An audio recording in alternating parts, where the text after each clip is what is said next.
Welcome to Pocket Stories for English Learning. Get ready for daily, captivating stories that supercharge your English skills with lively voiceovers, vivid images, and easy-to-follow subtitles. Keep an eye out for pop-up vocabulary tips and stick around for our recall section at the end. Let's jump into today's tale and make learning exciting. In a small coastal village in Sri Lanka, where the ocean's gentle waves whispered tales of yesteryears, lived a humble fisherman named Arjuna. Arjuna's life was dedicated to the sea, which had been both his livelihood and solace since he was a boy. He lived in a modest home with his beloved daughter, Anaya, who was the light of his life. Anaya was a bright and curious girl, always eager to learn. She dreamed of becoming a doctor, a dream that seemed distant in their tiny village where education was a luxury. But Arjuna was determined to make it a reality. Despite his meager earnings from fishing, he knew he had to give Anaya the chance to pursue her dreams. Each morning before dawn, Arjuna would sail out into the open sea, battling the waves and braving the elements. His hands were calloused and his back ached, but he never complained. He would return home in the late afternoon, his boat laden with the day's catch, which he would sell at the local market. Every rupee he earned was saved for Anaya's education. "Papa, you work too hard," Anaya would say, her eyes filled with concern. "You should rest." Arjuna would smile and pat her head. "One day you will be a great doctor, Anaya. That will be my rest."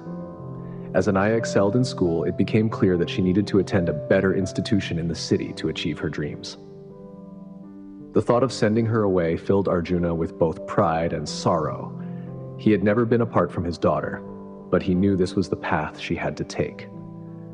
One evening, as the sun set over the horizon, painting the sky with hues of orange and pink, Arjuna made a difficult decision. He sold his fishing boat, the very vessel that had been his lifeline for years. With the money, he paid for Anaya's admission to a prestigious school in Colombo and arranged for her accommodation. "Papa, are you sure about this?" Anaya asked, tears welling up in her eyes as she looked at the empty spot where the boat once rested. Arjuna embraced her tightly. "This is your future, Anaya. My boat can be replaced, but your dreams cannot." The day Anaya left for Colombo was the hardest day of Arjuna's life. He stood on the shore, waving goodbye, his heart heavy with a mix of sadness and hope. Anaya promised to make him proud, and with a final tearful hug, she boarded the bus that would take her to her new life. Months turned into years, and Arjuna continued to work tirelessly. He took on odd jobs around the village, doing whatever he could to support Anaya from afar. Letters from Anaya brought him joy and kept him going. She wrote about her studies, her new friends, and how much she missed home. One fateful day, a severe storm struck the village. The ocean, which had always been a friend to Arjuna, turned hostile. Torrential rains and fierce winds wreaked havoc, flooding homes and destroying livelihoods. Arjuna's small house was heavily damaged, and he lost most of his possessions. Despite the devastation, Arjuna refused to let despair take hold. He focused on the one thing that mattered most, Anaya's future. He worked even harder, rebuilding his home and helping his neighbors, showing a resilience that inspired everyone around him. Years later, Anaya graduated with top honors. She returned to the village, now a doctor, her heart filled with gratitude and love for her father. When she saw the toll the years had taken on him, her eyes filled with tears.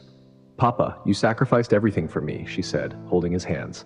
"Now it's my turn to take care of you." Arjuna, with tears in his eyes, shook his head. "Your success is my reward, Anaya. Seeing you fulfill your dreams is all I ever wanted." Anaya set up a small clinic in the village, providing much-needed medical care to the community.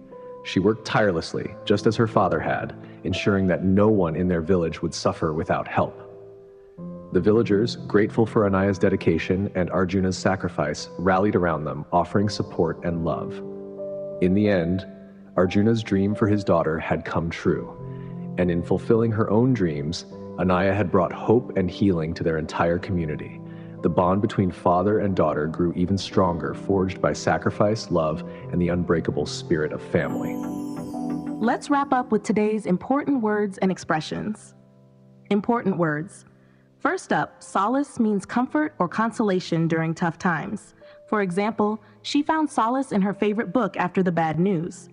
Meager describes something that is lacking in quantity or quality. Think the meal was meager, just a small portion of rice and vegetables. Calloused refers to having an area of hardened skin, often from repeated use. For instance, his hands were calloused from years of hard labor. Livelihood is the means of securing the necessities of life. Like, farming was his primary livelihood for decades. Prestigious means inspiring respect and admiration due to high status. For example, she received a prestigious award for her contributions to science. Accommodation refers to a place where someone lives or stays temporarily. Imagine they found comfortable accommodation for their vacation. Torrential describes heavy, rapid rain. For instance, the torrential downpour flooded the streets in minutes. Devastation means great destruction or damage. Think, the hurricane left a path of devastation in its wake. Resilience is the ability to recover quickly from difficulties, like her resilience after the setback was truly inspiring. Gratitude is the quality of being thankful. For example, he expressed his gratitude with a heartfelt thank you note.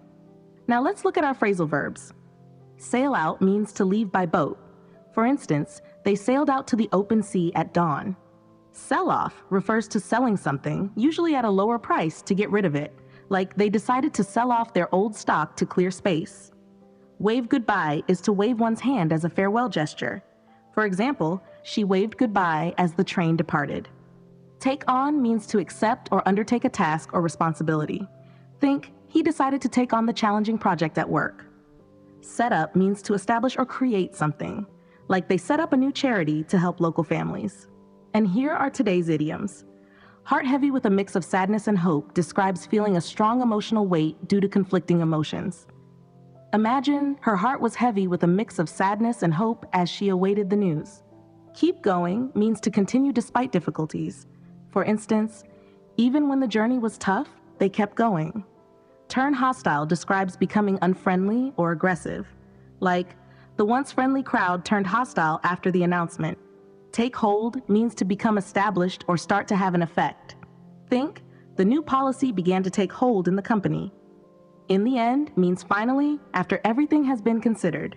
For example, in the end, they realized that teamwork was the key to success. Thanks for joining us on this fun language adventure. We hope you enjoyed this episode of Pocket Stories for English Learning. If you enjoyed it, don't forget to like, comment, and subscribe for your daily fix of stories and vocabulary boosts. Hit the bell icon so you never miss an episode. For the episode transcription, click the link in the description to download it as a PDF. Catch you in the next episode with another exciting tale. Happy learning.